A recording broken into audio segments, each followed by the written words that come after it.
Good morning, students. Welcome to Learners Academy. Okay.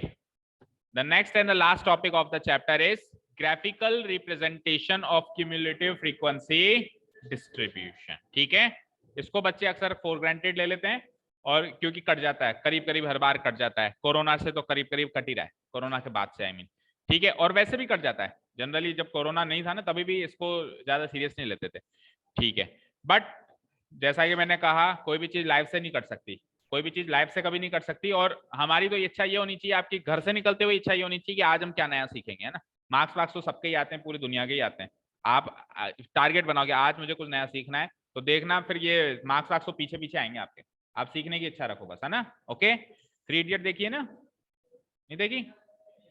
काबिल बनो, कामयाबी पीछे आएगी, है ना। आप कामयाब बनने के पीछे में भागते हो, आप काबिल बनो। ओके, ठीक है, चलो। तो काबिल बनने के लिए सीखना पड़ेगा। कोई टॉपिक है तो आगे हो गया, आप पूछो कि सर और भी कुछ है क्या सिखाने के लिए, सिखा दो, है ना। ठीक है, चलो। तो graphical representation of cumulative frequency distribution, अब ध्यान से सुनिएगा, टॉपिक इंट्रोड्यूस कर रहा हूं मैं। क्यूमुलेटिव फ्रीक्वेंसी डिस्ट्रीब्यूशन का ग्राफिकली रिप्रेजेंटेशन अपने को करना है। तो ग्राफिकल रिप्रेजेंटेशन तो तब समझ में आएगा ना जब ये समझ में आएगा कि ये चीज क्या होती है। किसका करना है, इसका करना है, तो पहले उसे तो समझो जिसका करना है, पहले उसे समझो तो सही ढंग से कि graphical cumulative frequency distribution actually है क्या। मीडियम में थोड़ा थोड़ा आया था, बट मैंने क्या कहा था, ऊपर जितना मीडियम में जरूरत है उतना ही पढ़ाया वहां पे, है ना। एक्चुअली ये पूरा टॉपिक क्या है, पूरा डिटेल में सीखेंगे अपन, है। मीडियन के टॉपिक को भूल जाओ, क्यूमुलेटिव फ्रीक्वेंसी डिस्ट्रीब्यूशन एक्चुअली है क्या, इसको डिटेल में सीखेंगे। ओके, फिर सीखने के बाद उसको ग्राफिकली रिप्रेजेंट करना भी सीखेंगे। ओके, और ग्राफिकली रिप्रेजेंट करके उस ग्राफिकल रिप्रेजेंटेशन के अंदर से मीडियन निकाल के दिखाएंगे। क्या कहा मैंने? Without any formula, without any formula to find median, just by representing the problem in graph आप निकाल सकते हो कि इस डेटा का मीडियन क्या है, और आप आपके फॉर्मूला में अप्लाई करके देख लेना, मैच होगा। ठीक है, तो बहुत अच्छा इंटरेस्टिंग टॉपिक है जो हम सीखने वाले हैं, प्रोवाइडेड दैट आप सीखना चाहते हो क्या। और ऐसे सोचोगे कट गया, देख रहे हैं सुन लें, तो फिर आपकी इच्छा है, एज यू विश। चलिए, तो हेडिंग मार्क कर ली, ठीक है। ये बात मैं पहले भी बता चुका था आपको कि क्यूमुलेटिव फ्रीक्वेंसी का मतलब होता है अब तक की फ्रीक्वेंसी, जनरल बात करें तो। और वो दो तरह की होती है। वो कितने तरह की होती है? दो तरह की। हमने मीडियन में लेस देन टाइप की यूज करी थी, हमने मीडियन में कौन सी यूज करी थी? लेस। बट होती तो दो तरीके की है, एक तो होती है लेस देन टाइप की सीएफ और एक होती है मोर देन टाइप की सीएफ। जब लेस देन टाइप की सीएफ होती है तो हमेशा उसके आगे अपर लिमिट होती है ऑफ क्लास इंटरवल, और जब मोर देन टाइप की सीएफ होती है तो हमेशा उसके आगे लोअर लिमिट होती है क्लास लिमिट। तो ये दो टाइप्स की क्यूमुलेटिव फ्रीक्वेंसी डिस्ट्रीब्यूशन कॉलम को नोट करो, ये कॉलम का नाम एक तरीके से, है ना। पर इतना बड़ा लिखने में नहीं आता तो अपन सिंपली सीएफ लगा देते हैं। सिंपली क्या लिख देते हैं वहां पे? सीएफ। लेकिन एक्चुअली उस पूरे कॉलम का नाम क्या है? Less than upper limit type CF.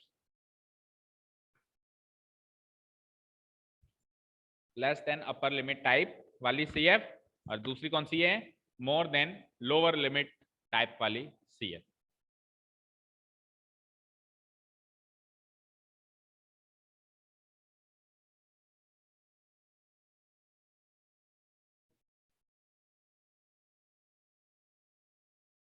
लिख लिया दोनों का नाम?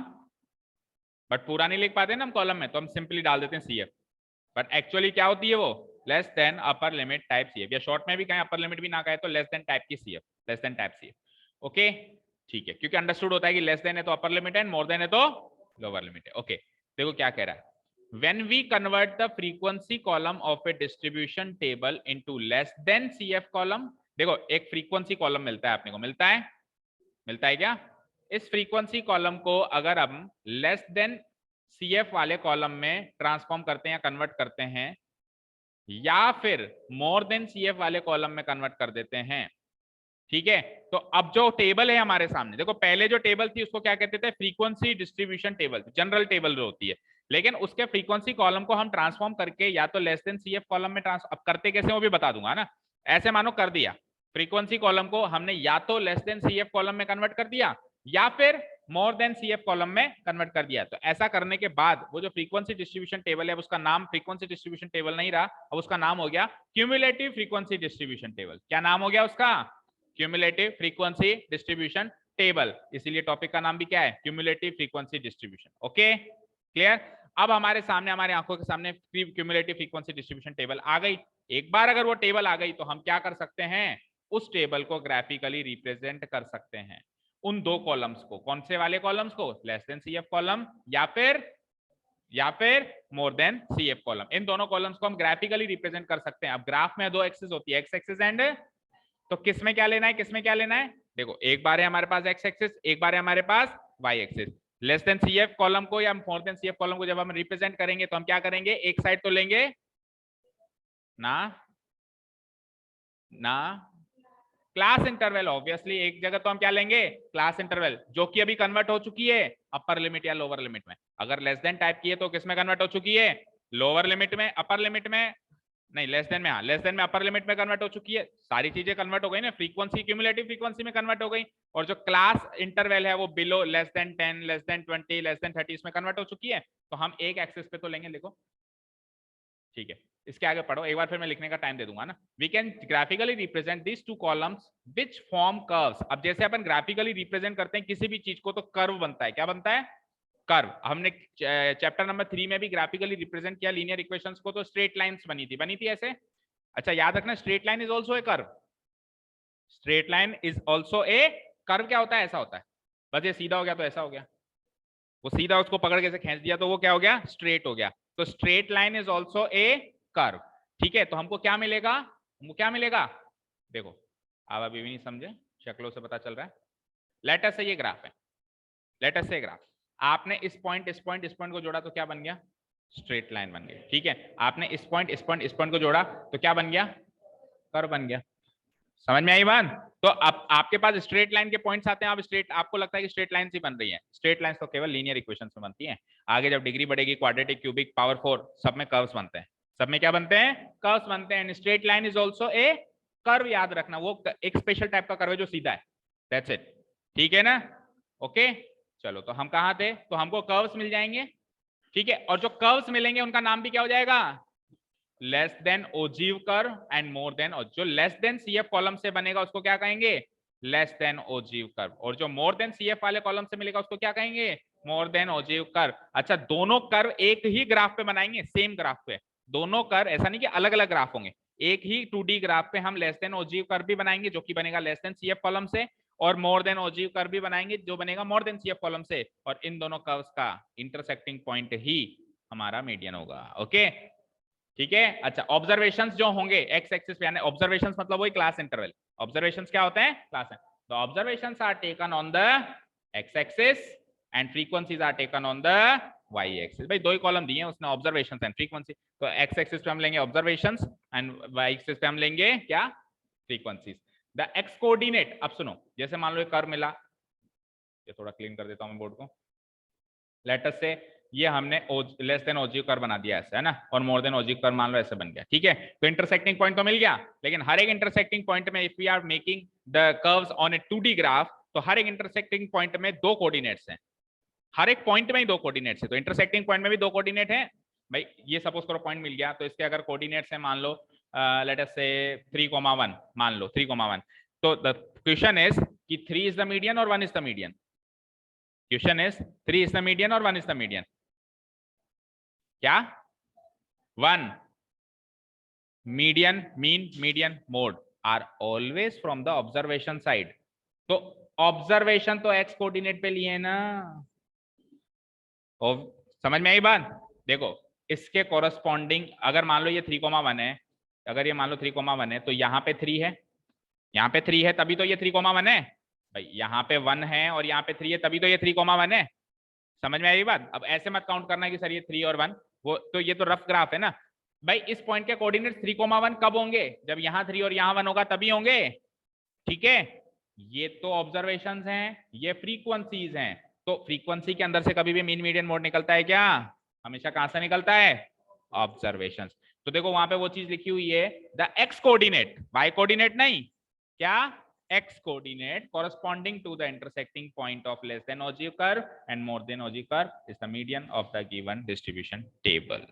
समझ आया क्या, ठीक है। पहला काम क्या करना है आपको, फ्रीक्वेंसी डिस्ट्रीब्यूशन टेबल को क्यूमुलेटिव फ्रीक्वेंसी डिस्ट्रीब्यूशन टेबल में कन्वर्ट करना है। दूसरा काम क्या करना है, वहां से हमको दो कॉलम मिलेंगे, एक मिलेगा less than C F column और एक मिलेगा more than C F column. Less than C F column and more than C F column से कर्व्स बनाने हैं, वो जो कर्व्स होंगे उनके नाम होंगे less than ogive curve and more than ogive curve. उनका इंटरसेक्टिंग पॉइंट ढूंढना है, इंटरसेक्टिंग पॉइंट का भी एक्स कोऑर्डिनेट लेना है, और वो एक्स कोऑर्डिनेट हमारा क्या हो जाएगा, उस डिस्ट्रीब्यूशन का मीडियन हो जाएगा।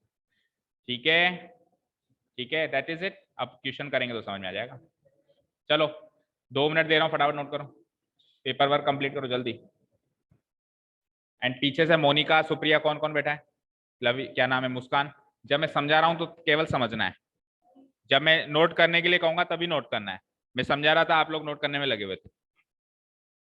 ठीक है, तो कॉपी पेस्ट ही करना है तो कॉपी पेस्ट तो वीडियो से भी कर सकते हो और बुक में भी लिखा हुआ है, बुक में बता देता हूँ पैराग्राफ में, जैसे सोशल स्टडी के टीचर बताते हैं बेटा ये पैराग्राफ है छाप दो, मैं भी बता देता हूँ छाप दो। यहाँ पे जिस काम के लिए आयो, हाँ यहाँ पे जिस काम के लिए आयो, मेन चीज मैथ समझने के लिए आयो, समझो पहले जो मैं समझा रहा हूँ। अब आपसे बनवाऊंगा मैं सबसे पहले ग्राफ, पहला क्वेश्चन आप तीनों से ही है जो नोट करने में लगे हुए थे ना, गेट रेडी।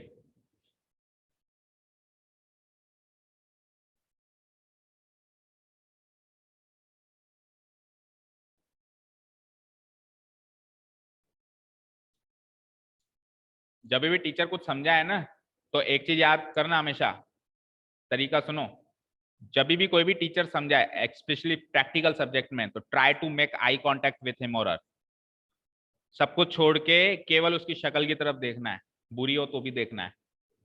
ठीक है ना, समझ गए, आई कांटेक्ट बनाओ, जो वो कह रहा है ना एक एक शब्द समझ में आएगा, लेकिन वो समझा रहा है, हम इधर देखने लग जाते हैं क्या है, मतलब हम नजरें चुराते हैं, पता है क्यों, सर कोई क्वेश्चन ना पूछ ले, इस डर से हम क्या करते हैं, नजरें चुराते हैं। अरे क्वेश्चन पूछ लेंगे तो ज्यादा ज्यादा, भाई आजकल की इतनी एडवांस टेक्नोलॉजी है, आजकल के जमाने में बच्चे को हाथ भी नहीं लगा सकते हम, कौन सा पकड़ के मारेंगे आंसर नहीं देगा तो।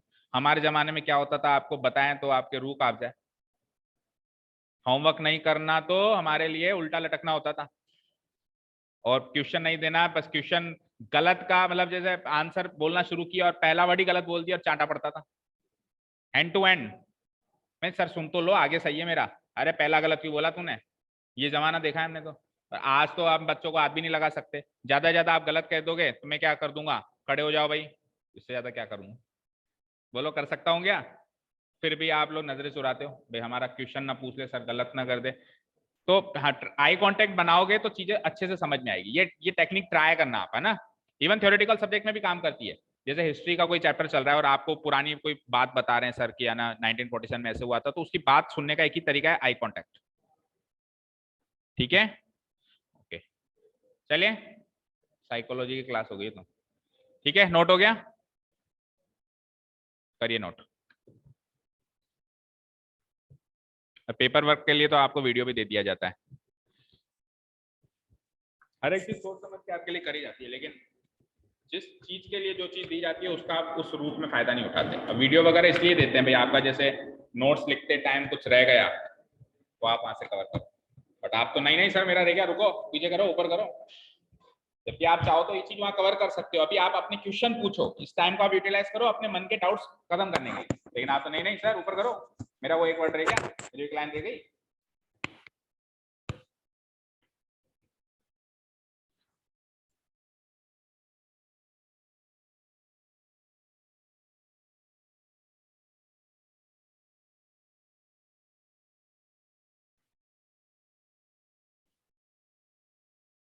हो गया क्या, ओके। मैं मेरा एक्सपीरियंस शेयर करूं तो when I was a kid till class 10th और 12th, तो मैं ऐसा नहीं कहूंगा कि वो टेक्निक सही है, देखो सबकी अपनी अपनी टेक्निक होती है। मैथ्स को स्पेशली मैं ऐसे पढ़ता था, मैथ्स में मैं पेन को ऐसे रखता था, रजिस्टर को ऐसे रखता था और ऐसे करके ऐसे सुनता था बस। इवन इफ वो क्वेश्चन भी सॉल्व कर रहे हैं तो मैं ऐसे क्वेश्चन देखता रहता था कैसे सॉल्व कर रहे हैं, फिर मैं क्या करता था घर जाके वापस करता था, तो मैं डबल मेहनत तो मेरी होती थी। फिर क्या होता था, कई बार उधर तो समझ में आ गया, घर जाके सॉल्व ही नहीं हुआ। अब उस टाइम तो यूट्यूब था नहीं, या था तो हमारे एक्सेस में नहीं था, या उस टाइम तो वो वीडियोस मिलती नहीं थी। फिर मैं अगले दिन आके क्लास से पहले पकड़ लेता था सर को, सर ये कल बताया था ना आया नहीं। वो कहते थे तू लिखता क्यों नहीं है, मैं सर मेरे को समझने में मजा आता है। तो वो परेशान थे मुझसे कि पहले तो लिखेगा नहीं, और क्लास से मैं वो नजरें चुराते थे मुझसे, वो नजरें चुराते थे मुझसे, ये कमल पकड़ना ले मेरे को, और पकड़ लेगा तो फिर पूछेगा कि कल क्या कराया था।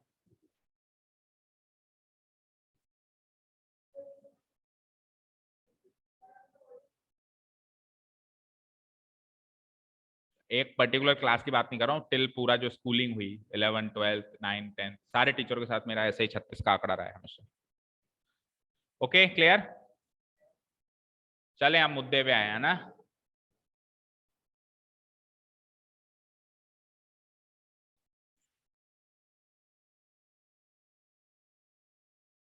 अब कुछ नहीं करेंगे बेटा, एक्सरसाइज 14.4 का क्वेश्चन उठाएंगे और जो चीज अभी बोली ना वो करके दिखाएंगे, ठीक है ना। The best way to understand maths is to do maths. Maths करो, मैथ्स समझ में आएगी। मैथ्स सुनने से मैथ्स समझ में नहीं आएगी। सत्यनारायण की कथा थोड़ी ना सुनने से समझ में आ जाएगी।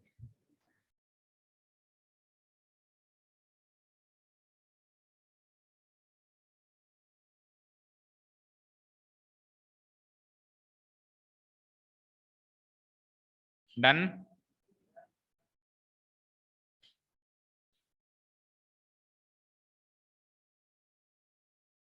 चलिए, सो एक्सरसाइज नंबर 14.4 में हम ये काम करेंगे जैसा अभी आपने कहा।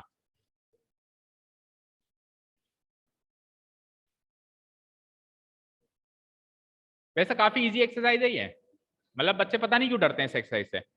उसका एक तरीका ये, एक कारण ये हो सकता है कि अच्छे से या तो वो नहीं समझते या टीचर नहीं समझाता या टीचर भी छोड़ देता है, ओमिटेड है, इसलिए वो अब कोई चीज समझी नहीं तो डिफिकल्ट लगती है। लेकिन अगर समझ के करें ना, भी पहला क्वेश्चन कराऊंगा तो आपको लगेगा तो काफी सरल था।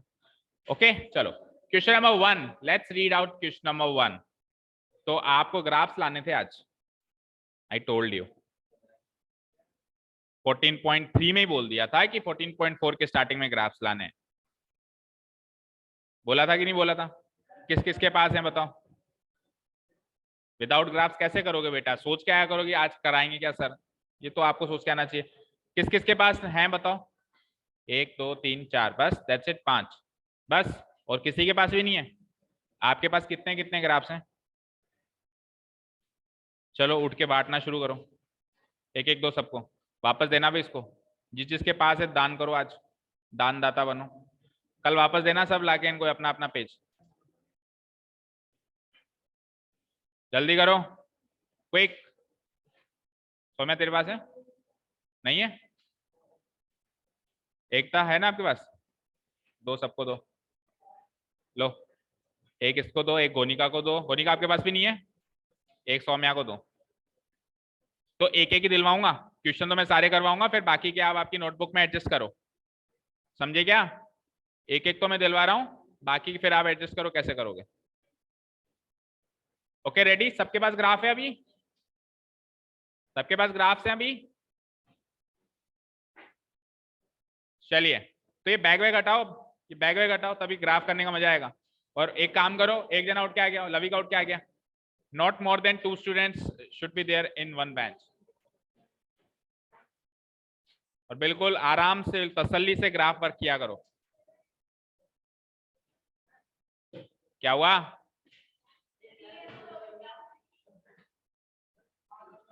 कौन फाड़ा? अरे एक एक्स्ट्रा हो तो दे दो उसको, एक्स्ट्रा है क्या? दे दो उसको, दे दो। और अब इधर देखो,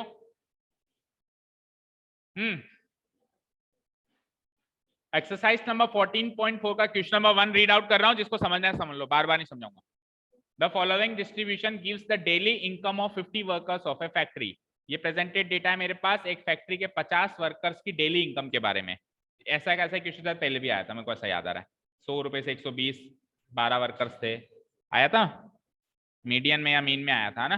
तो ये क्वेश्चन को कॉपी पेस्ट किया इन्होंने। 120 से 140 रुपए डेली कमाने वाले 14 वर्कर्स हैं, ऐसे 140 160 कमाने वाले 8 वर्कर्स, इस रेंज के 6 वर्कर्स, और 180 से 200 रुपए जो इनको डेली वेजेस के रूप में इनकम मिलती है वो है 10 वर्कर्स। ये तो डेटा मिल गया मुझे। एंड टोटल वर्कर्स कितने हैं? 50। तो when you add them up you will get 50। देखो केवल मोड के क्वेश्चन में टोटल मैटर नहीं करता, बाकी मीन के क्वेश्चन में या मीडियन के क्वेश्चन में टोटल मैटर करता है, ठीक है। Convert the distribution above to a less than type cumulative frequency distribution and draw its ogive also. Ogive means the curve. Ogive means the curve. उसका कर्व भी बनाओ, ओके। अब सुनो, उसने तो कहा है less than type cumulative frequency distribution table बनाओ, लेकिन मैं क्या करूंगा या हम लोग क्या करेंगे, दोनों बनाएंगे। हर एक क्वेश्चन में हम दोनों बनाएंगे, लेस देन टाइप भी बनाएंगे, मोर देन टाइप भी बनाएंगे, ओजीव भी दोनों बनाएंगे तो इंटरसेक्टिंग पॉइंट भी मिलेगा, इंटरसेक्टिंग पॉइंट मिलेगा तो मीडियन भी मिलेगा। अगर दोनों में से एक ही बनाया तो फिर इंटरसेक्टिंग पॉइंट नहीं मिलेगा तो फिर मीडियन नहीं मिलेगा। तो एक ही क्वेश्चन में हम सब कुछ सीख जाएंगे ना, तो इसका हम सब कुछ बनाने वाले हैं इन शॉर्ट। तो आप हॉरिजॉन्टल टेबल बनाइए सबसे पहले, और सॉरी वर्टिकल टेबल बनाइए। इधर लिख दीजिए daily income, daily income, and it is given in the form of class intervals. It is given in the form of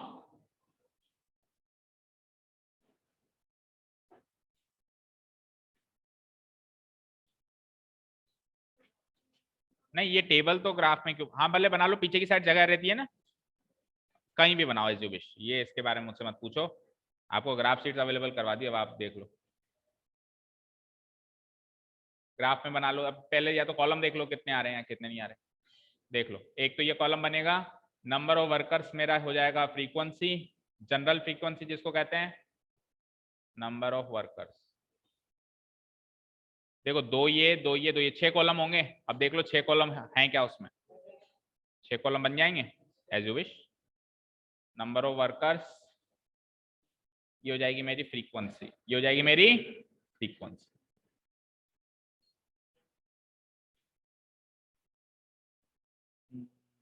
छह कॉलम मुझे भी तो मैनेज करना है, रुको फिर से बनाने दो। 6 कॉलम मुझे भी मैनेज करना है। तो डेली इनकम है, एक तो इनकम लिख देता हूँ मैं शॉर्ट, इनकम शॉर्ट में लिख देता हूँ क्लास इंटरवल। ओके समझ जाओगे ना, ये पहला कॉलम, क्योंकि एक ही शीट पे 6 कॉलम दिखाई देंगे ना तो अंडरस्टैंडिंग बहुत अच्छी होगी।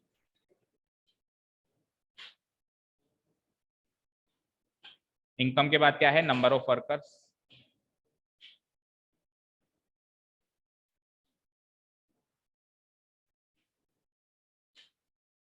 ठीक है, नंबर ऑफ वर्कर्स, ये दूसरा कॉलम।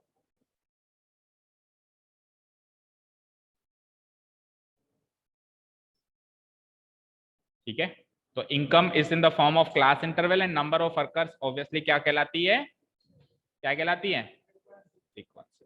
तो ये जो 2 कॉलम गिवन है ये तो नोट करवाओ फटाफट। चलो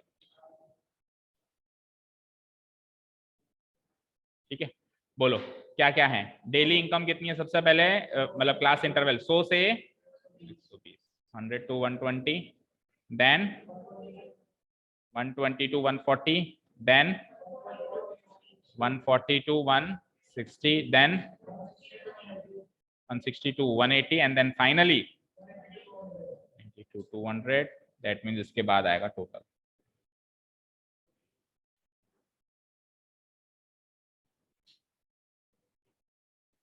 ओके फ्रीक्वेंसीज है इनकी 12, यस, सो एन की वैल्यू हो जाएगी मेरी 50। मैच कर ही लोगे आप है ना, टोटल करके देख लेना। और वैसे भी क्यूमुलेटिव फ्रीक्वेंसी टेबल बनाएंगे तो ऑटोमेटिक टोटल हो भी जाता है वो अपने आप। इतना काम हो गया, मतलब question given question note down कर लिया है मैंने, आप लोगों का हो गया सभी का गिवन क्वेश्चन नोट डाउन। ठीक है, अब 2 काम करने हैं, एक तो less than C F table तैयार करनी है इससे, ये फ्रीक्वेंसी डिस्ट्रीब्यूशन टेबल है, ये क्या है, फ्रीक्वेंसी डिस्ट्रीब्यूशन टेबल। अब मैं क्या कौन सी टेबल बना रहा हूं उससे, less than C F distribution table, less than cumulative frequency distribution table. और फिर क्या बनेंगे, मोर देन टाइप की क्यूमुलेटिव फ्रीक्वेंसी डिस्ट्रीब्यूशन टेबल। उसमें भी 2 कॉलम बनेंगे, लेस देन टाइप वाली में भी, और उसमें भी 2 कॉलम बनेंगे। तो पहले अभी मोर देन की मैं बिल्कुल भी बात ही नहीं करूंगा, बिल्कुल भूल जाओ मोर देन टाइप वाली, केवल बात किसकी करूंगा, लेस देन। क्यों करूंगा लेस देन की पहले, क्योंकि आपने बनाई हुई है मीडियन के सारे क्वेश्चंस में, तो आपके लिए चुटकियों का खेल होगा, वही काम करना है जो मीडियन में बनाते थे ना अपन। लेकिन अपन मीडियन में जब बनाते थे तो अपन केवल फ्रीक्वेंसी की जगह क्यूमुलेटिव फ्रीक्वेंसी का कॉलम बनाते थे, लेकिन क्लास इंटरवल को नहीं चेंज करते थे। अभी अपने को दोनों चेंज करनी है, ठीक है। चलिए, तो class interval will be transformed into A column जिसका नाम होगा, लेस देन टाइप बना रहे हैं ना हम, तो इसका नाम हो जाएगा less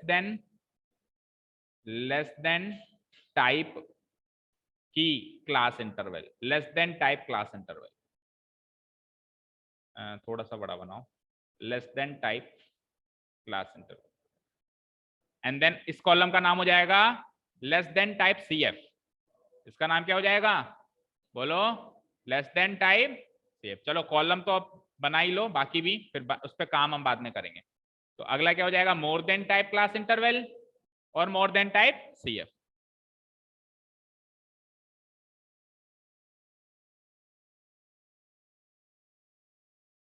more than type class interval और लास्ट कॉलम हो जाएगा मेरा मोर देन टाइप CF।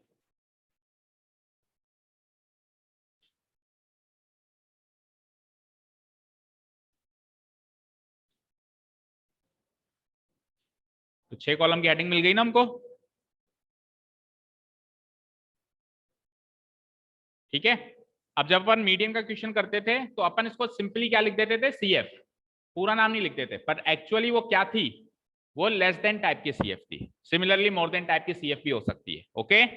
और लेस देन टाइप की CF का कॉम्बिनेशन लेस देन टाइप की क्लास इंटरवल के साथ रहेगा, ठीक है ना, ओके।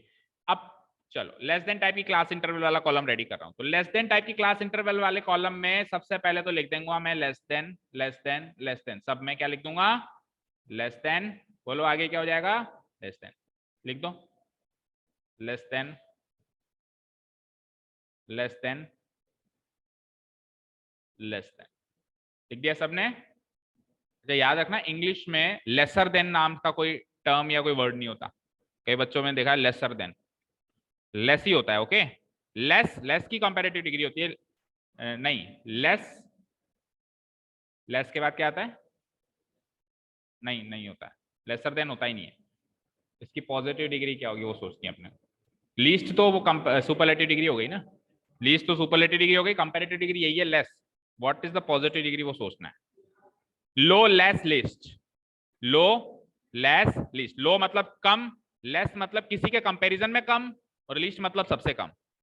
तो लेस की डबल कंपैरेटिव डिग्री मत बना देना लेसर देन, ऐसा कुछ नहीं होता इंग्लिश, ओके। हाँ जी, बात करते हैं less than less than less than लगा दिया। अब मैंने आपको नोट्स में लिखवाया है क्या, कि लेस देन के आगे हमेशा क्या आती है, अपर लिमिट, क्या आती है, चेक करो, लेस देन अपर लिमिट लिखवाया है ना। तो लेस देन के आगे इन सारी क्लास इंटरवल्स की अपर लिमिट नोट डाउन करें। तो अपर लिमिट क्या है, 120, तो लेस देन क्या आएगा बोलो, लेस देन 120, लेस देन इसकी upper limit 140, less than 160, less than 180 and less than 200। ये समझ आया, सभी को आ गया, कर लिया इतना काम सबने, सभी ने कर लिया क्या, ओके। अब लेस देन टाइप की CF बनाना आपके लिए छुट्टियों का खेल है, क्योंकि आप मीडियन के सारे क्वेश्चंस में बना के आए, बट फिर भी चलो मान लो आपने मीडियन नहीं पढ़ा है, आप सीधे यहीं पे पहुंचे, तो एक बार फिर से मैं बेसिक लेवल से बताने वाला हूँ फॉर द लास्ट टाइम, ठीक है। देखो लेस देन 120 की रेंज में लाए होने वाले कितने लोग हैं, देखो नंबर ऑफ वर्कर्स जिनकी 120 रुपए से कम तनख्वाह है। तो देखो 100 से लेके 120 में फॉल होने वाले ही तो 120 से कम में आएंगे। तो कितने वर्कर्स हैं, 12, कितने हैं 12, इसके आगे मैं लिख दूंगा 12। समझ आया, आया क्या समझ, बोलो, ठीक है। अब देखो 140 रुपए से कम कमाने वाले लोग में ये लोग भी हैं और ये लोग भी हैं, दोनों हैं। जो 100 से 120 रुपए कमा रहे हैं वो भी 140 से कम कमा रहे हैं, और जो 120 से 140 रुपए कमा रहे हैं वो भी 140 से कम कमा रहे हैं। तो ये दो क्लास इंटरवल्स जो होंगी इस कैटेगरी में काउंट होगी, दैट मींस टोटल कितने लोग काउंट होंगे, 100 से 120 12 लोग कमा रहे हैं, 120 से 140 14 लोग कमा रहे हैं, तो 12 प्लस 14 दैट मींस 26 लोग ऐसे हैं जो 140 से कम तनख्वाह कमा रहे हैं। समझ में आया, is this clear to all, okay. आगे बढ़ते हैं, इसको कर देता हूं मैं डिलीट, ठीक है। अब नेक्स्ट मैं कहां पे पहुंचा हूं, लेस देन 160, लेस देन 160 मतलब ऐसे लोग जो 160 रुपए से कम तनख्वाह कमाते हैं। तो 100 से 120 रुपए वाले कमाने वाले भी 160 से कम कमाते हैं, ये लोग भी 160 से कम कमाते हैं, और जो लोग 140 से 160 की रेंज में आएंगे वो लोग भी 160 से कम कमाते हैं। दैट मींस ये तीनों कैटेगरीज के लोग जो इन तीन क्लास इंटरवल में फॉल होते हैं वो सारे के सारे 140 से कम कमाते, 160 से कम कमाते हैं। तो 12 लोग इस कैटेगरी में, 14 लोग इस कैटेगरी में, 8 लोग इस, तो टोटल कितना हो गया, ये कितना हुआ, 34 लोग ऐसे हैं जो 160 से कम कमाते हैं। तो ये तो हो गया बेसिक तरीका। अब आपने एक पैटर्न पहचान लिया होगा, बच्चे पहचान लेते हैं जनरल अमूमन इतना करते करते कि सर आप क्या कर रहे हो इतनी मेहनत, एक्चुअली आप यही तो कर रहे हो, 12 12 प्लस 14 26, 26 प्लस 8 34, कर तो यही रहे हो, एक पैटर्न मिल गया ना हमको। तो अब बाकी के मैं सेम पैटर्न को कॉपी करके क्या करूंगा, 34 प्लस 6 40, 40 प्लस 10 50, और कोई गैर नहीं समय तो नीचे तक बेसिक तरीके से करूंगा, तो वैसे भी कर सकते हो एज यू विश, ठीक है, बात तो वही है, ठीक है ना, क्लियर है, ठीक है। तो ये काम लेस देन, ये वाला जो कॉलम है 12, 26, 34, 40, 50, ये तो आपने मीडियन के हर एक क्वेश्चन में बनाया, बट आपको पता नहीं था कि आप लेस देन टैप वाला सीएफ कॉलम बना रहे हैं। आपको जनरली क्या पता था कि हम सीएफ बना रहे हैं, बट उसका एक्चुअल पूरा मतलब पता नहीं था, और ये ऐसे क्यों बन रहा है ये भी पता नहीं था, ये इसलिए बन रहा है। ओके, क्लियर है? ठीक है साहब, अब आ जाइए, अब आ जाइए। हाँ, ये टोटल इस टोटल से मैच करता था, याद है ना? ये टोटल जो था इस टोटल से मैच करता था। ओके, तो ये कॉलम, ये दो कॉलम सबके रेडी हो गए, हो गए। अब मोर देन टाइप की CI for the very first time हम बात करने वाले हैं इस चैप्टर में, और जस्ट इसकी उल्टी चलेगी, बिल्कुल ध्यान से समझिएगा, जस्ट इसकी क्या चलेगी? रिवर्स। तो सबसे पहले तो आप more than more than more than copy paste करो, करो more than more than more than, जो काम बिल्कुल इजी है उसको पहले खत्म करो। More than more than more than, नहीं, इन्वर्टेड कॉमा आप एग्जामिनेशन शीट में किसी भी जगह नहीं लगा सकते, किसी भी सब्जेक्ट में, याद रखना। ऐसे इन्वर्टेड कॉमास आप किसी भी जगह किसी भी एग्जाम में नहीं लगा सकते, you will loss your marks, strictly not allowed. आप बताओ एनसीईआरटी के एक भी एग्जाम्पल में लगाया है क्या उसमें? ठीक है, तो नहीं लगाना। इवन इफ द क्लास के अंदर सॉल्व करते टाइम जैसे मैंने ही लगा दिया जल्दीबाजी में, तो आपको नहीं लगाना है, लेकिन ठीक है। ओके, जगह नहीं हो, अब वो तो मैनेज करो, मैंने आप कहा था रजिस्टर में कर लो, फिर क्या करें, जगह नहीं है तो।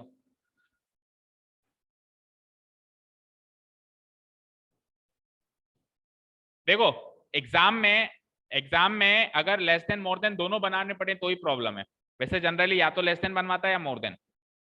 अब आपको सर एग्जाम में तो क्वेश्चन ही नहीं है, हम नहीं है तो फिर मजे करो। हाँ, अगर होता तो, अभी जैसे इस क्वेश्चन में इसने लेस देन ही बनवाया, तो 4 कॉलम ही बनते ना, फिर 6 थोड़ा बनते, और मोर देन होते तो भी 4 कॉलम बनते। ओके, हाँ जी, लेस देन के आगे अपर लिमिट लगती है, तो मोर देन के आगे, और लिखवाया भी है भाई, ऐसा थोड़ा नहीं कि लिखवाया नहीं है, चेक करो। More than lower limit type की सीएफ लिखवाया है, तो मोर देन के आगे इन क्लास इंटरवल्स की लोअर लिमिट को कॉपी पेस्ट कर दीजिए फटाफट। मोर देन लोअर लिमिट क्या आ रही है? 100, देन 120, 40, 160 एंड 180। चलो ये काम खत्म करो, हम मीटिंग लीव करके वापस आ रहे हैं ऑनलाइन। अच्छा, अभी तो 6 मिनट है, सॉरी, अभी तो 6 मिनट में चल रही है। ओके, लीव नहीं कर रहे हैं। हाँ, हो गया ये काम, सभी का हो गया। ये टेबल कंप्लीट कर लेते हैं, उसके बाद फिर मीटिंग लीव करके वापस आएंगे, ग्राफ में चलेंगे। चलें आगे, चलो पहले बेसिक तरीके से चलते हैं, फिर पैटर्न पकड़ेंगे। पहले बेसिक तरीके से चलते हैं, फिर क्या करेंगे, एक पैटर्न। जैसे लेस देन टाइप में भी पहले तो 2-3 तो बेसिक तरीके से किए, फिर पैटर्न पकड़ लिया, सर अच्छा सर ऐसे हो रहा है तो जिगजैग, तो बाकियों में फिर हमने बेसिक को मारो गोली और पैटर्न से आ गए, नीचे तक आ गए। चलिए अब सुनिएगा और सोचिएगा, अपने दिमाग पे जोर डालिएगा। ऐसे कितने लोग हैं जिनकी तनख्वाह 100 से मोर देन, यानी 100 से ज्यादा है? 100 से ज्यादा, तो मैं एक एक करके वेरीफाई कर रहा हूं, भैया तेरी तनख्वाह 100 से ज्यादा है, कहेगा हाँ, क्योंकि मैं 100 से 120 में लाया करता हूँ, 120 से 140, इसकी भी 100 से ज्यादा, इसकी भी 100 से ज्यादा, इसकी भी 100 से ज्यादा, इन सबकी 100 से ज्यादा तनख्वाह है, तो सबकी 100 से ज्यादा तनख्वाहें हैं, तो सारे ही लोग काउंट हो गए, दैट मीन सारे के सारे, यानी कि 50 के 50। कोई दिक्कत आई? इतना ये चीज सोचने में किसी को दिक्कत आई क्या? नो। तो देखो मैंने कहा था रिवर्स प्रोसेस फॉलो हो रहा है, तो इसमें टोटल नीचे आ रहा है, तो इसमें टोटल ऊपर आएगा। लेकिन इसका मतलब ये नहीं है कि अब इसको उल्टा लिख दो, 50 40 34, 50 40 34, इसका कतई मतलब ये नहीं है ना कि रिवर्स का मतलब ये नहीं कि नीचे से ऊपर लिख दो, केवल टोटल से टोटल मैच कर रहा है, बाकी नंबर अलग आने वाले हैं। ठीक है लविका, एक बार तो लविका खुश हो गई कि अच्छा इतना ही करना है क्या, अब तो उल्टा छाप दूंगा मैं। ठीक है, ओके। चलो सेकंड की बात करूं, करूं क्या सेकंड की बात? इतना समझ आया सारे बच्चों को? ओके, अब क्या करना है, मोर देन 120, ध्यान से सुनिएगा। ऐसे लोग जिनकी तनख्वाह 120 रुपये से ज्यादा है, उसमें ये सब काउंट होंगे एक्सेप्ट द फर्स्ट वन, क्योंकि फर्स्ट वालों की तनख्वाह तो 120 से कम है, 100 से 120 है तो 120 से कम हुई ना, हुई? अरे जिसकी तनख्वाह 100 से 120 में लाया करती है, तो 120 से ज्यादा कैसे हो सकती है? 120 तक ही स्टॉप हो गई ना। इस इनकी तनख्वाह 120 से ज्यादा होगी, इनकी होगी, इनकी होगी, इनकी होगी, तो पता है क्या हुआ? पता है क्या हुआ? लेस देन टाइप में हम एक एक इंटरवल जोड़ते जा रहे थे नीचे से, इसमें छोड़ते जा रहे हैं। सारे ले ली एक साथ ही, सारी क्लास इंटरवल्स एक साथ ले ली और ऊपर वाली छोड़ दी, अगले में इससे ऊपर वाली इससे नीचे वाली छोड़ देंगे, छोड़ते जाएंगे और नीचे आते आते आते केवल आखिरी बचेगी। और लेस देन टाइप में क्या किया था, पहली पकड़ी थी फिर उसके साथ में शामिल करते हुए गए थे, याद है? ठीक है ना। तो इसको छोड़ दूं अगर मैं, तो 50 में से 12 लोगों को छोड़ दो, 50 में से 12 लोगों को छोड़ दोगे तो कितने टोटल 50 है, मतलब ये 4 ऐड करने हैं आपको, ये 4 ऐड करने, तो टोटल 50 है, 50 में से 12 माइनस कर दूं तो इन चारों का सम आएगा ना, कितना आ जाएगा 38। ठीक है, अब पैटर्न पहचानना, देखें एक और करवाता हूं फिर शायद आप पैटर्न ही पहचान लोगे, देखें कौन पहचानता है, और कईयों ने शायद अभी भी पहचान लिया, एक और करवाने से तो पहचान ही जाओगे। ऐसे कितने लोग हैं जिनकी तनख्वाह 140 से ज्यादा है, तेरी तो नहीं है, तेरी भी नहीं है, इन तीनों की है, मैंने क्या कहा था ऊपर वाले एक एक छोड़ते जाओ, ठीक है। तो इन सब की तनख्वाह 140 से ज्यादा है, मतलब इन तीनों को जोड़ोगे, इन तीनों को जोड़ोगे 8 और 14 और 10, या फिर मैं यूं कहूं 50 में से इसको और इसको माइनस करोगे, बात एक है भाई, इन तीनों को जोड़ो या टोटल में से 14 और 12 को घटाओ, बात तो एक ही है ना। तो कैसे भी कर लो, देखो 8 और 14 और 10 कितने हुए 24, और अगर हम 50 में से इसको घटा दें 12 को घटा दें 38, 38 में से वापस 14 को घटा दें तो भी 24 आ रहा है, दोनों तरीके से आ रहा है। चलो पैटर्न पहचाना कि किसी ने, बताओ कैसे हो रहा है। उसके सामने वाला CF, उसके सामने वाली फ्रीक्वेंसी माइनस हो रही है, चेक करो, सबसे पहले टोटल आया, इसके सामने वाली CF को माइनस कर दो, फिर इसके सामने वाली को माइनस कर दो, क्योंकि एक एक छोड़ते जा रहे हो ना भाई, एक एक छोड़ते जा रहे हो तो उसके सामने वाले को छोड़ते जाओ, अगले में उसको छोड़ दो, फिर छोड़ दो, तो ये कितना आया 24, अब 24 के सामने वाली को छोड़ दो, 8 को कितना आएगा, कितना आएगा 16, अब इसके सामने वाली को ड्रॉप करो, भाई सपोज करो आपने बहुत सारे लोगों को भर लिया, अब एक एक का स्टेशन आते जा रहा है, उनको ड्रॉप करते जा रहे हो, उतरो उतरो, आखिरी में जाते आखिरी सवारी बचेगी बस, ओके। तो 16, 6 को ड्रॉप किया तो आखिरी में देखो ये 10 से मैच हो गया, जैसे उसमें टॉप से टॉप मैच होता था, जैसे उसमें पहला वाला मैच होता था, नीचे टोटल आता 24 में से 8 जाएगा, उसके सामने वाला जाएगा, 24 में से उसके सामने वाला जाएगा, अगला नहीं जाएगा। Is this clear? ठीक है क्या अभी? ठीक है, 24 में से उसी के सामने वाला 8 घटाऊंगा तो 16, 16 में से उसी के सामने वाला 6 घटाऊंगा तो 10। क्लियर है क्या? अभी इसको क्लीन कर देता हूं मैं, और अब कुछ एक्स्ट्रा टॉक्स करते हैं आगे बढ़ने से पहले, ठीक है। तो ये साहब मेरी मोर देन टाइप की CFP रेडी हो गई, बट ये इस लेस देन टाइप की CFP रिवर्स है, ऐसा नहीं है ना, ऐसा नहीं है कि इसको 50-40 को उल्टा रखते हैं, टोटल से टोटल बस मैच कर रहा है। देखो, हाँ जी माही इधर सुनो, लेस देन टाइप की CF की कॉलम की दो खासियत है, पहला फ्रीक्वेंसी हमेशा पहले CF से मैच करता है और आखिरी हमेशा टोटल से मैच करता है, ये तो हमेशा होगा ही होगा, अगर ये दो बातें हो रही हैं तो बीच की आपकी एंट्रीज ऑटोमेटिकली सही है मान लेंगे, अगर पहली आखिरी चेक कर लें तो बीच की हमेशा मैच करेंगी। मोर देन टाइप CF की क्या खासियत है कि इसमें टोटल तो ऊपर मैच करता है और नीचे वाली फ्रीक्वेंसी, नीचे वाली लास्ट वाली फ्रीक्वेंसी से एग्जैक्ट मैच करती है, इसमें भी अगर ये दो बातें हो रही हैं तो बीच की एंट्रीज सही ही मानी जाएंगी, ठीक है। लेस देन टाइप की CF में पहली फ्रीक्वेंसी मैच करेगी, नीचे टोटल आएगा, मोर देन टाइप की CF में ऊपर टोटल आएगा और नीचे वाली फ्रीक्वेंसी से मैच करेगी। Is this clear? ठीक है। अब एक और बात, जब हम लेस देन टाइप की CF बना रहे हैं, इसको मैं थोड़ा सा क्लीन कर रहा हूं, जब हम लेस देन टाइप की CF बना रहे हैं, सुनना ध्यान से क्या कह रहा हूं, ये वो चीज कह रहा हूं जो बच्चे गलती करते हैं, क्योंकि करना क्या है सब बता देते हैं, क्या नहीं करना है ये बहुत कम लोग बताते हैं, आई मीन टीचर्स में से। सुनो, जब हम लेस देन टाइप की CF बना रहे हैं तो बेसिकली मैं ये कॉलम बना रहा हूं, ये ब्लॉक बना रहा हूं, मैं ये वाला ब्लॉक बना रहा हूं 2 कॉलम का, बोलो। तो जब मैं इस ब्लॉक को बना रहा हूं तो मैं कौन से ब्लॉक का इस्तेमाल कर रहा हूं, इस ब्लॉक का इस्तेमाल कर रहा हूं। पर जब मैं मोर देन टाइप की CF बना रहा हूं तो भी मुझे इसी का इस्तेमाल करना है, बच्चे इस फ्रीक्वेंसी को इस्तेमाल कर लेते हैं, जैसे 50 माइनस 12 38, 38 माइनस 26 कर लेते हैं, इसको नहीं इसको कर, ठीक है, क्योंकि रास्ते में ये टकराती है ना, और एग्जाम प्रेशर तो होता ही है।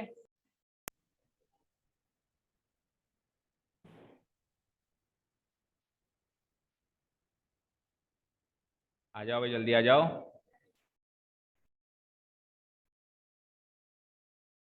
दोनों बहनें ऑनलाइन आ गया इसको, ओके। हाँ जी देखो क्या थे हम, देखो फिर से सुनो। जब हम मोर देन टाइप की, देखो लेस देन में बहुत कम गलतियां करते हैं बच्चे, मोर देन में हमेशा गलतियां करते हैं। मोर देन में वैसे गलती इसलिए भी होती है क्योंकि बहुत कम बार इसका इस्तेमाल हो रहा है क्वेश्चंस में।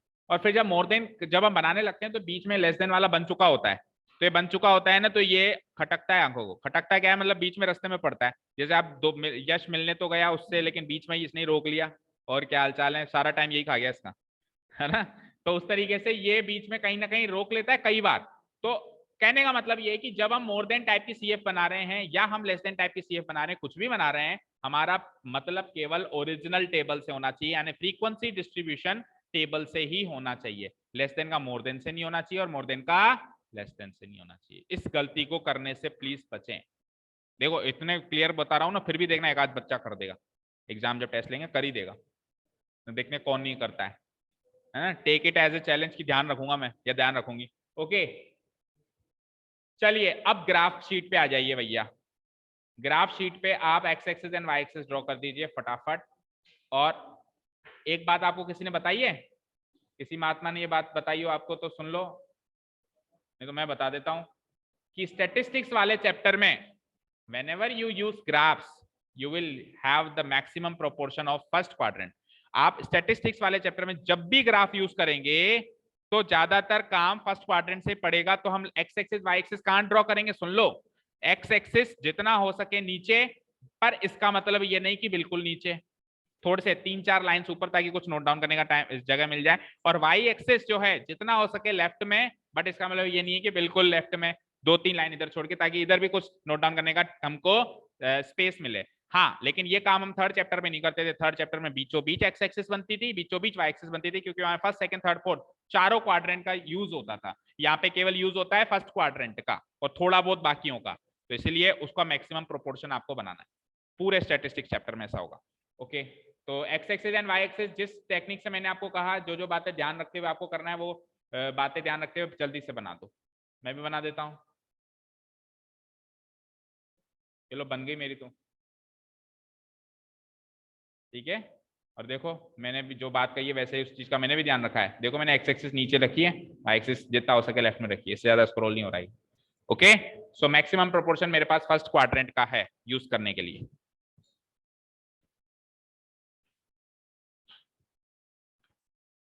क्या हुआ, अब पहले ग्राफ शीट अरेंज कराओ, फिर अब शॉर्पनर भी अरेंज कराओ। हम्म, ये ले ले शॉर्पनर, इधर आजा, ले।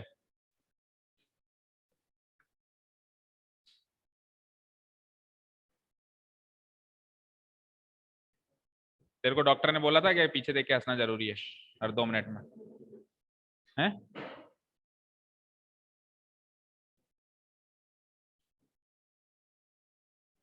बन गया X axis and Y axis सभी का। मैं थोड़ा सा इधर लाइन खींच दो गोनी का, थोड़ा सा इधर भी लाइन खींच दो, कंटिन्यू करना है मतलब लेफ्ट साइड भी और नीचे, क्योंकि कई बार हमको नेगेटिव वैल्यूज नोट डाउन करनी पड़ती है, जैसे -10 -20 भी नोट डाउन करते, चाहे वो काम आया नहीं आया ना, रिप्रेजेंटेशन सारा होना चाहिए। माही आपने बहुत ज्यादा राइट में बना दी तो कोई बात नहीं, और भी 1-2 कॉलम इधर आ सकते हो आप। हाँ 1 या 2 कॉलम जैसे इसने परफेक्ट बनाया गोनी का, ठीक है। अब ठीक है, मिटा क्यों रही है, बना दी थी तो कोई बात नहीं, अब मिटाओ मत, एकदम मिटाओ मत, बन गई जो ठीक है। हाँ ठीक है, उसने प्रियांशु ने परफेक्ट बनाया। प्रियांशु दिखाओ सबको अपनी शीट, इस प्रोपोर्शन देखो, मैक्सिमम प्रोपोर्शन हमारा ये है। एक्स एक्सिस को एक आध लाइन और नीचे, एक्स एक्सिस एक्स एक्सिस को एक आध लाइन और नीचे कर सकता है शायद, ठीक है। चलो क्लियर है, हाँ ठीक है, उसने सही बनाया। ओके फाइन, चलें आगे। लवी का पेंसिल शार्प कर ले, इससे पार नहीं पड़ेगी। पेंसिल शार्प करो सब लोग, हथियार रेडी करो सब। हाँ पूरी तोप लेके आया तू, हाँ जंग पे जा रहा है क्या? हाँ जी, तो शुरू करूं मैं बताना कुछ। देखो हमने नोट्स में लिखा था कि एक्स एक्सिस में क्लास इंटरवल्स लिखनी है और वाई एक्सिस पे फ्रीक्वेंसीज लिखनी है। अब बच्चे पूछते हैं सर 3-3 तो क्लास इंटरवल के कॉलम है मेरे पास, 3-3 फ्रीक्वेंसी के कॉलम है, कौन सी लिखूं? तो आप देखो ध्यान से, 3-3 क्लास इंटरवल के कॉमन कॉलम है मानता हूं, लेकिन तीनों आइडेंटिकल है। एक जैसे ही तो हैं वो, इनसे ही तो बने, और तीन तीन फ्रीक्वेंसी के कॉलम है तो भी आइडेंटिकल है। तो चलो मैं एक बार वापस टेबल की तरफ चल रहा हूं। देखो भाई इधर देखो स्क्रीन पे, क्लास इंटरवल्स है मेरे पास 100, 120, 120, 140, 140, 160, 160, 180, 180, 200। आपको ऐसा कुछ करना है कि हर एक चीज नोट हो जाए। तो आप 100 से लेकर 20-20 के गैप में 200 एक्स एक्सेस पे डाल दो, हर एक चीज नोट हो जाएगी कि नहीं हो जाएगी? बोलो हो जाएगी ना? समझ आया? भाई 100 भी नोट हो जाए, 120 भी नोट हो जाए, 140 भी नोट हो जाए, सारे नोट हो जाए। तो आप 20, क्योंकि यहाँ पे क्लास साइज 20-20 की है, तो आप 20-20 के गैप में 100 से लेके 200 यानी 10 कॉलम आपको यूं बनाने। पहले स्टार्टिंग करनी है, स्टार्टिंग तो 0 से होगी, 0 के बाद अगला होगा 100। देखो भाई स्टार्टिंग 100 से मत कर देना, ओरिजिन हमेशा 0 होता है, ये 0। उसके बाद जो अगला कॉलम होगा वो क्या होगा? 100। 100 के बाद अगला कॉलम फिर 20-20 के गैप में 120, 140 लाइक दिस। समझ आया क्या? आ गया समझ? ओके बनाओ फिर।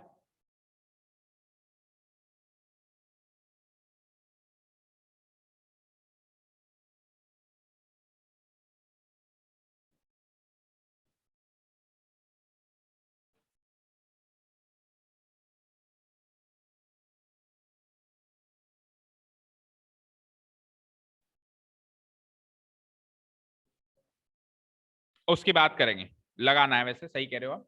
बट अभी मैं ज्यादा सारी बातें एक बात बताऊंगा तो फिर कंफ्यूजन ज्यादा क्रिएट होगा। आपको समझ में आ गया, आप लगा लो, अभी मैं उसकी चर्चा लास्ट में करूंगा। अरे भूल जाओ माही, जितना काम बोला है उतना करो, कोई बात नहीं। हम गलती करने से डरते क्यों हो?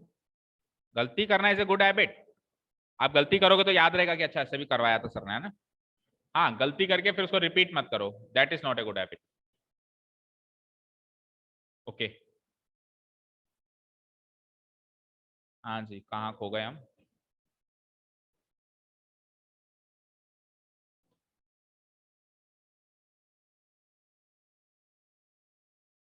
हाँ तो मैं, आपने कॉलम मार्क कर ली तो मैं भी कर लेता हूँ। देखो 100, 0, ये क्या लिखा था मैंने? 100। और ये दूसरा। अच्छा एक चीज और बेटा, जब मैं मार्क करवाता हूँ, इधर सुनो, जब मैं मार्क करवाता हूँ तो ये 0 के बाद ये जो पॉइंट है ना, ये पॉइंट मार्क हुआ है 100, ये पॉइंट मार्क हुआ है। कई बच्चे क्या करते हैं, देखो जैसे 600 मार्क करना है ना, तो इसको मार्क ना करके यहाँ लिख देते हैं 600। अब यहाँ लिखोगे तो ये वाला पॉइंट है या ये वाला, मतलब इसके बीच में मार्क करते हैं 600, दैट इज रॉन्ग। फिर 600 ये वाला पॉइंट है कि ये वाला पॉइंट खुद ही भूल जाते हैं, या चेक करने वालों को भी समझ नहीं आता। वो पॉइंट मार्क करना है। पॉइंट कैसे मार्क करोगे? इस पॉइंट के सेंटर पे लिखो 100, थोड़ा इधर गिरता हुआ, थोड़ा इधर गिरता हुआ। समझ आई?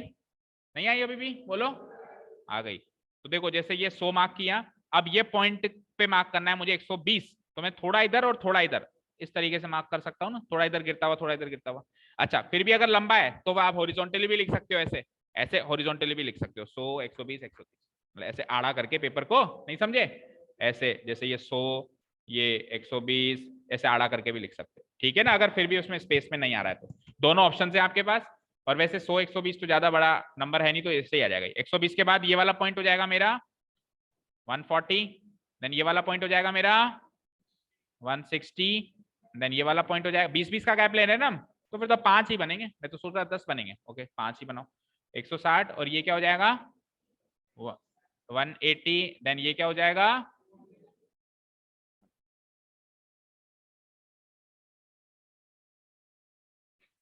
ओके ठीक है। अब आइए हमारे उसके पास, कॉलम फ्रीक्वेंसी वाले कॉलम के पास। कहाँ है? ये रहा। तो फ्रीक्वेंसी वाले कॉलम में आप चेक करो आपके पास क्या क्या एंट्रीज हैं। उस एंट्रीज के हिसाब से हमको स्केलिंग करनी पड़ेगी।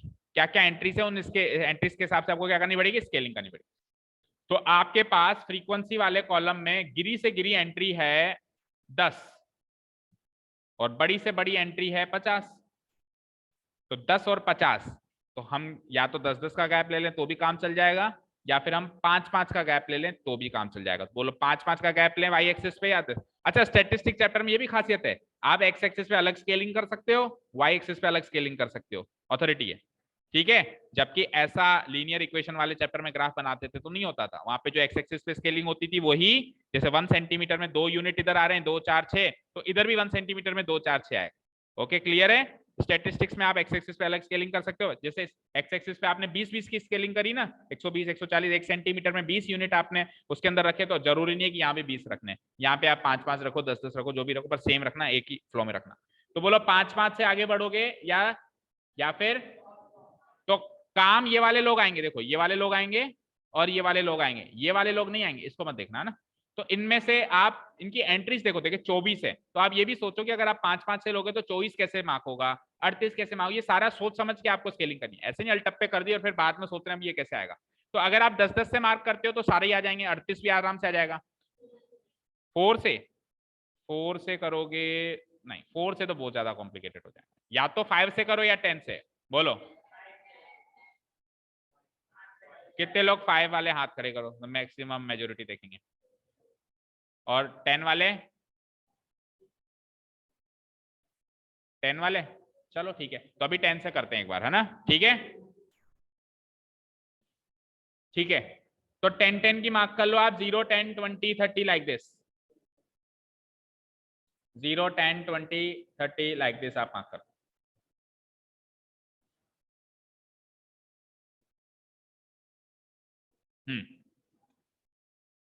तो ये 0 तो है ही सही, this will be 10, this will be 20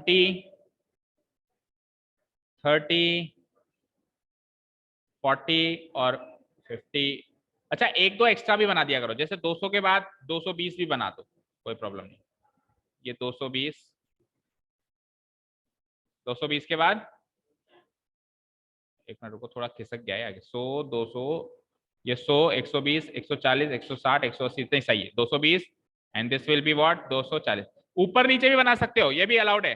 जैसे अपन गाड़ी में बैठते हैं, अब गाड़ी में बैठते हैं, मान लो 3 की सीट पे 4 बैठने हैं, कैसे बैठते हो बताओ, खुद सोचो कैसे बैठते, एक आगे एक पीछे, बैठते ही नहीं बैठते, कई बार एक्सपीरियंस किया होगा इतना तो यार, हिंदुस्तानी लोग हैं हम तो, यह तो सबने देश का एक्सपीरियंस किया होगा, बस में भी बैठे होंगे कई बार, किया ही होगा। तो ये काम हम कर सकते हैं, देखो 220 नीचे 240 ऊपर फिर 260 नीचे, ऐसे ऊपर नीचे हम एडजस्ट कर सकते हैं, फाइन। 10 20 30 40 50, एडजस्टमेंट तो हमारे हिंदुस्तानी को खून में, कुछ भी एडजस्ट कर लेते हैं हम। 60 70, एक दो एक्स्ट्रा बना दो, ओके। और वो बहुत अच्छी बात है, वो बुरी बात नहीं, बहुत अच्छी बात है, इंसान को एडजस्ट करना आना चाहिए, सब कर लेता है फिर वो बाकी। ठीक है, क्लियर है, चलेंगे आगे। तनिष्क क्लास अभी लेंगे, क्लास इंटीग्रल्स की, बाहर जा रहे हो, कब आओगे? तो तुम तो कह रहे हो फिजिक्स की क्लास है हमारी, वो तो होगी, तुम नहीं अटेंड कर पाओगे, क्लास तो होगी ना, क्लास तो होगी, वो छोड़ देंगे क्या? चलो हाँ जी, ठीक है, ये फ्रीक्वेंसी सही है, ओके। अब एक्चुअल स्टार्ट कर रहे हैं हम ग्राफ प्लॉट करना, X axis Y axis ready हो गया, फाइन। अब देखिए सबसे पहले जब हम लेस देन टाइप ओजीव बना रहे हैं, लेस देन टाइप का कर्व बना रहे हैं, तो पूरा फोकस लेस देन वाले ब्लॉक पे ही रहेगा, बीच वाले 2 ब्लॉक पे, इधर और उधर मत देखना। और जब हम मोर देन बना रहे हैं तो फिर मोर देन वाला ही देखना, उन दोनों को मत। कुल मिला के 3 ब्लॉक है मेरे पास, 6 कॉलम के 3 ब्लॉक है ना, लेस देन टाइप में लेस देन वाले ब्लॉक को ही देखना, मोर देन टाइप में मोर देन वाले ब्लॉक को ही देखना। तो लेस देन टाइप वाले ब्लॉक की तरफ नजर डालते हैं, तो क्या है सबसे पहले क्या है, देखो ये 120 की सीध में 12 बनाना है, इधर देखो स्क्रीन पे, क्या करना है आपको, 120 की सीध में 12 बनाना है, 140 की सीध में 26 बना सकते हो, इतना सा काम करना है। जहां पे 120 दिख रहा है ना, उसकी सीध में 12 हाइट लेनी है और पॉइंट मार्क कर देना, समझ आया, समझ आया, कोई मुश्किल काम नहीं है।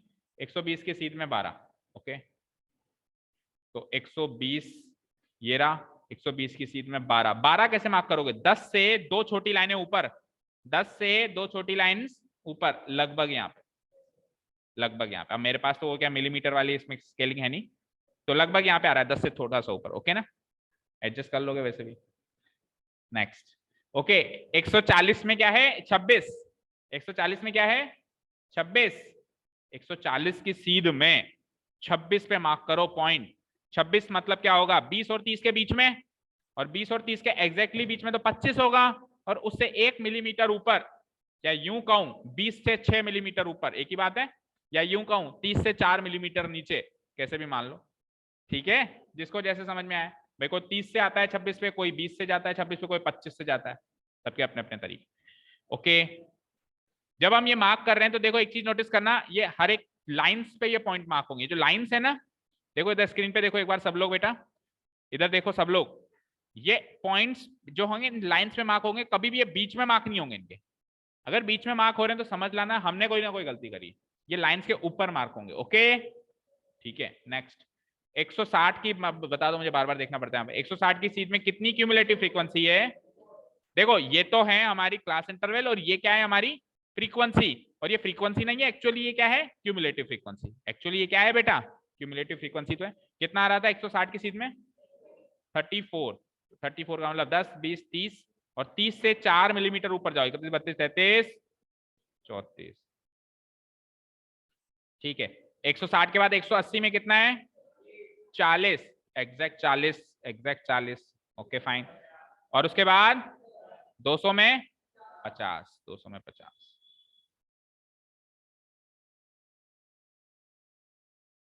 हो गया ये काम सभी का। ओके अब मुझे बस बुक में एक चीज देखनी है कि कर्व को कई बार क्या है अपन वैसे भी बनाते हैं ऐसे पॉलिनोमियल फॉर्म में, तो उन्होंने कौन सा तरीका चूज किया? मेरे हिसाब से कर्व तरीका ही चूज किया होगा, बट फिर भी टू मेक श्योर किसी बुक में वो वाला तरीका है किसी बुक में वाला तरीका है। कर्व वाला तरीका ये ठीक है। आ जाओ तो अब अपने को कर्व बनाना है। ये काम इतना काम हो गया सभी का। अब इन पॉइंट्स को मिलाते हुए आप एक कर्व बना सकते हो। बचपन में बनाया था कई बार, एक भालू बना रहता था उसमें पॉइंट्स होते थे, पॉइंट से पॉइंट को मिला के पॉइंट से पॉइंट को मिला के पता चला भालू बना रहे थे हाथी बन जाता था। हुआ है कई बार ऐसा? नहीं हुआ है? मेरे साथ कई बार होंगे, मेरी ड्राइंग बड़ी खराब थी। ठीक है तो ऐसे पॉइंट से पॉइंट मिलाते हुए हमको भालू का अपना कंप्लीट करना है।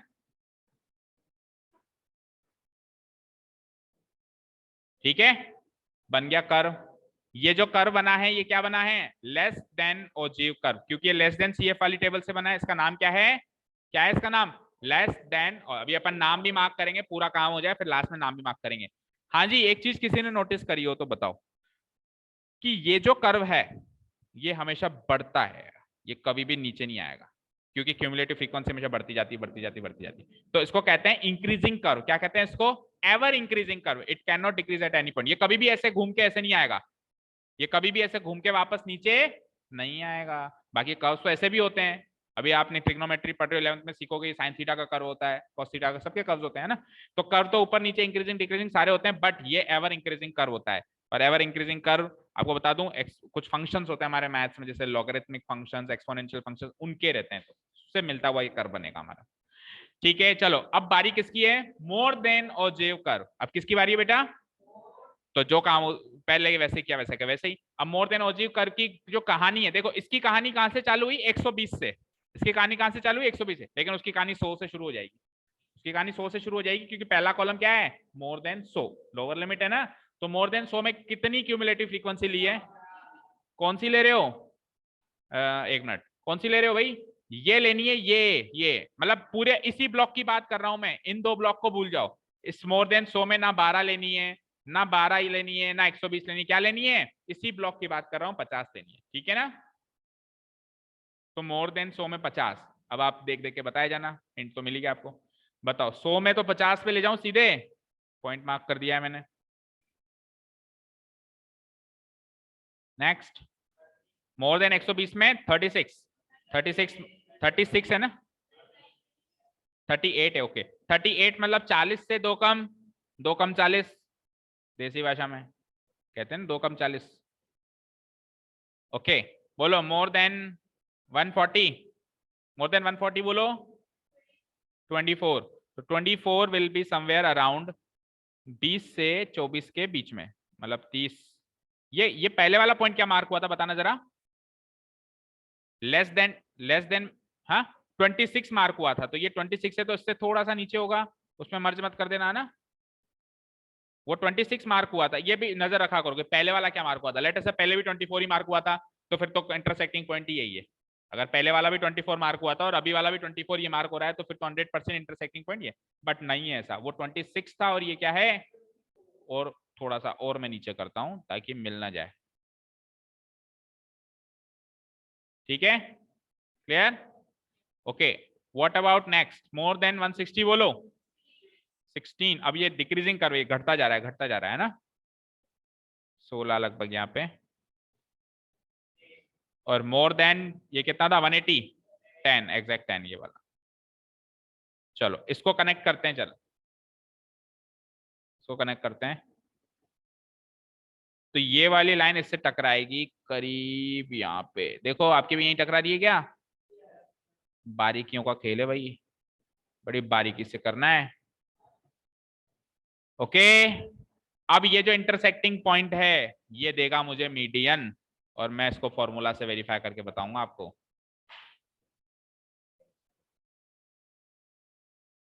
अरे भैया एक्स कोऑर्डिनेट देखना है, median is always from observation not from frequency. 140 नहीं होगा, 140 से हल्का सा पीछे इंटरसेक्शन हो गया 139 के आसपास। ओके, तो हमको क्या करना है फिर, देखो इतना कर देना हम। तो ये जो पॉइंट ऑफ इंटरसेक्शन है ना बेटा, इससे परपेंडिकुलर एक ऐसे डॉटेड लाइन बनानी है, इससे परपेंडिकुलर एक डॉटेड लाइन बनानी है, और वो डॉटेड लाइन नीचे जहां पे आके टकराएगी वही मेरा मीडियन होगा। तो 140 से पहले आके टकरा रही है, दैट मीन्स 139 या उसके आसपास का मेरा मीडियन है। अब आप अंदाजन कुछ भी लिख सकते हो, आप 139 भी लिख सकते हो अगर ग्राफ में से आपको मीडियन पता करना है तो। और नहीं, सबसे सही तरीका बताया क्या है, ग्राफ से कर लो और 1 ही मिनट एक्स्ट्रा लगेगा, फटाफट फॉर्मूला अप्लाई करके उधर से भी कर लो, उधर से जो है वही लिख देना। अब वो 139 था तो 139 लिख देना, वो 139.5 है तो 139 पॉइंट, वहां से तो एग्जैक्ट मिल ही जाएगा। चलिए तो फॉर्मूला लगाएं हम, अब इसको अभी फॉर्मूला से देख लेंगे, मुझे भी कौन सा पता है, मुझे कौन सा पता है कि कितना दूर है कितना पास है, एक एक है कि डेढ़ है कि आधा है। ठीक है, फॉर्मूला लगाएं। ओके, पहले इसका काम कंप्लीट करते हैं अपन एक बार, इसमें ग्राफ में और क्या क्या काम करना है ना, सुनो इस ग्राफ में जो और काम करना है सुनो।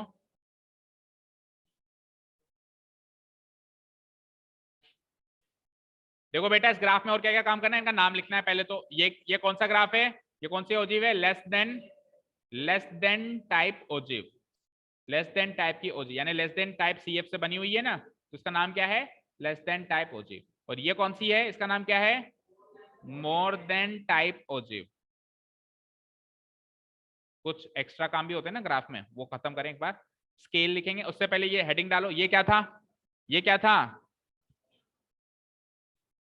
क्या था इस क्वेश्चन में, क्या था, daily income, daily income in rupees, daily income in what, in rupees. ठीक है, और ये फ्रीक्वेंसी में क्या था, नंबर ऑफ वर्कर्स। अब उसको आप, आपके पास ऑप्शन है ऐसे टेढ़ा करके लिख लोगे, मेरे पास ऑप्शन नहीं है तो मैं ऐसे लिखता हूं, देखो कोशिश तो करता हूं, नंबर ऑफ, ठीक है please don't mind, number of workers. तो ये हो गया मेरे इसकी हेडिंग। अब ये हेडिंग लिखने के लिए जगह चाहिए ना, तभी तो मैं कह रहा था अभी 2-3 लाइन छोड़ देना, कई लोग बिल्कुल चिपका देते हैं फिर सोचते हैं कहाँ लिखे हम। ठीक है, क्या इतना काम हो गया, एक लास्ट पार्ट होता है, अच्छा एक्स एक्सिस वाई एक्सिस लिख देना, ये फर्ज बनता है पहला, जैसे ही हमको दिखे यहाँ पे वाई लिखा हुआ है, देखो मेरे तो प्रिंटेड था ऑलरेडी वाई, और ये एक्स एक्सिस। ओके, हाँ जी, अब स्केलिंग, तो स्केलिंग हमारी दोनों की अलग अलग है। कई बार क्या होता है कि हमको एक्स एक्सिस पे स्केलिंग करनी नहीं पड़ती, स्टेटिस्टिक्स के चैप्टर में, पता है कब, जब एक्स एक्सिस में न्यूमेरिकल्स नहीं होते हैं, कुछ और एक्सप्रेशन होते हैं, जैसे कि मान लो ब्लड ग्रुप्स हैं ए बी सी, तो ए यहाँ डालूंगा बी यहाँ डालूंगा, उसमें स्केलिंग की जरूरत ही नहीं है। जब न्यूमेरिकल्स होते हैं तो स्केलिंग की जरूरत पड़ती है, और वाई एक्सिस पे तो हमेशा स्केलिंग की जरूरत पड़ेगी पड़ेगी। फ्रीक्वेंसी तो हमेशा न्यूमेरिकल फॉर्म में आएगी ना, ऑब्जर्वेशन जरूरी थोड़ा न्यूमेरिकल फॉर्म में आए। जैसे मैंने कहा कि सबके ब्लड ग्रुप रिकॉर्ड करके आओ, तो आप ब्लड ग्रुप 4 तरह के तो रिकॉर्ड करोगे, ए बी और ए बी, तो आपके जो ऑब्जर्वेशन मिले वो न्यूमेरिकल फॉर्म में नहीं मिले, तो observation can be in the numerical form और can not be in the form, might not be in the form of numerical form. लेकिन फ्रीक्वेंसी भाई कितने बच्चे मिले वो तो न्यूमेरिकल फॉर्म ही होगी, तो वाई एक्सिस पे तो हमेशा स्केलिंग होगी होगी, एक्स एक्सिस पे अगर नंबर्स हैं तो स्केलिंग होगी, अदरवाइज नहीं होगी। तो इस बार तो है तो दोनों की होगी। तो देखो स्केल कैसे लिखते हैं हम, जहां भी आपको स्पेस मिले लिख सकते हो, वैसे तो आप ऊपर लिख दिया करो, कहीं भी लिख सकते हो। एंड एक चीज और सुनो, ग्राफ के अंदर कुछ भी काम करो, कुछ भी काम करो हमेशा पेंसिल से करना है, ग्राफ के अंदर पेन को टच भी नहीं करते कभी, ठीक है। स्केल वगैरह लिखने का काम भी हम किस में करेंगे, पेंसिल से करेंगे, ठीक है। ओके, स्केल लिखेंगे हम on x axis, on x axis 1 centimetre में, 1 सेंटीमीटर में क्या है बताओ, 20 क्या है, रुपीस, ये डेली इनकम रुपीस में है ना, तो 1 सेंटीमीटर में 20 रुपए समाये हुए हैं एक्स एक्सिस में, जाके निकाल लो जिसको जितने चाहिए, ठीक है। हर एक सेंटीमीटर में 20-20 रुपए समाये हुए हैं, ठीक है। और वाई एक्सिस पे 1 सेंटीमीटर में 10-10 वर्कर्स छुपे हुए हैं। 1 सेंटीमीटर इक्वल टू 10 वर्कर्स है, नहीं है 10 वर्कर्स। तो इतना काम हो चुका है और इस पे आपको फुल मार्क्स मिलेंगे, बट मैं एक एक्स्ट्रा काम और कराऊंगा, इस पे फुल मार्क्स मिल जाएंगे। देखो ध्यान से सुनो, जो आप बात कर रहे थे कोई कर रहा है जिग्जैग स्केलिंग, सुनो। जब अपन स्केलिंग करते हैं तो स्केलिंग इक्वल होती है, जैसे यहाँ पे इक्वल है ना, 0 से 10, 10 से 20, 20 से 30, 30 से 40, ठीक है। लेकिन एक्स एक्सिस पे ध्यान से देखो, एक जगह स्केलिंग अनइक्वल है या अनइवन है स्टार्टिंग में। ये गैप कितने का है?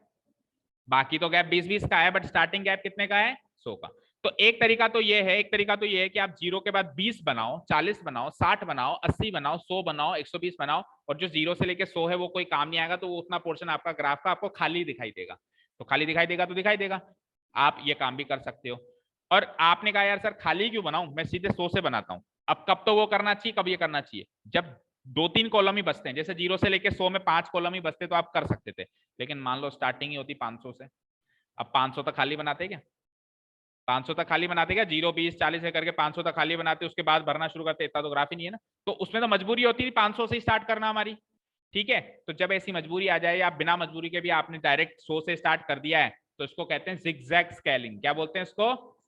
Jump scaling. हमने डायरेक्ट जंप कर लिया, और जंप कर लिया तो ये जो स्ट्रेट लाइन बनी हुई है, ये स्ट्रेट लाइन ना बन के जिगजैग फॉर्म में ऐसे बनेगी, ठीक है। जिगजैग फॉर्म में ऐसे बनेगी, ठीक है। इसका मतलब होता है जंप करके आए हम 0 से 20-20 के गैप में नहीं आए, हम किस में आए? जंप करके आए। और ऐसी वाई एक्सिस में भी बन सकती है। मान लो हमारी फ्रीक्वेंसी डायरेक्ट 500 से चालू हो रही है, लेकिन 500 के बाद हमको 10-10 का गैप लेना है। चालू तो 500 से करनी है और गैप बाद में 10-10 का लेना है, तो 0 से 500 जंप हो गया ना। ऐसे फ्रीक्वेंसी में भी हो सकती है ना, तो फ्रीक्वेंसी में भी ऐसी जिगजैग स्केलिंग यूज की जा सकती है। हालांकि इस चीज का इतना गौर नहीं देते वो लोग और मार्क्स कटते नहीं है, बट हम परफेक्ट ही करके आए, जितनी हमको नॉलेज है पूरी करके आए। क्यों रिस्क लें फालतू में? काटने वाला काट ले, मान लो मेरे जैसा कोई बैठा हो तो काट देगा। ओके, क्लियर है? ठीक है क्या? अब जिगजैग स्केलिंग का बड़ी अच्छे से इस्तेमाल करना है, ऐसा ना हो। देखो कई बच्चे फिर जिगजैग स्केलिंग का नाजायज फायदा उठाते हैं, पता है कैसे? हाँ माही, बस बस 1 मिनट में छोड़ दिए। हाँ, सपोज करो जिगजैग स्केलिंग का नाजायज फायदा कैसे उठाते हैं बच्चे? 0, 10, 20, 30। अब 30 से 80 के बीच में कुछ नहीं था, तो बीच में जिगजैग करके 80 पे चले गए तो ये बोलता है नाजायज फायदा, और ऐसा करना नहीं है। बीच zigzag scaling only at the starting ही यूज हो सकती है, बीच में यूज नहीं हो सकती। यानी जंप केवल स्टार्ट में ही लग सकता है, बीच में नहीं लग सकता। ओके, बीच में तो फिर बराबर ही चलेगा वो। चलिए दैट इज इट। हाँ जी, एक क्वेश्चन होमवर्क कर लो यार। अरे रुक तो जाओ यार, 2 मिनट रुको। इधर देखो, इधर कहाँ जाएगा? इधर देखो यार। अरे रुक जा रुक जा, माही आप जाओ, आपके लिए खड़े हैं। इधर देखो, कहाँ जाओगे? घर ही तो जाओगे। हाँ जी, मुझे बताओ एन कितना आया था? फॉर्मूला कौन लगाएगा? एन कितना आया था? 50। 50/2 यानी कि 25।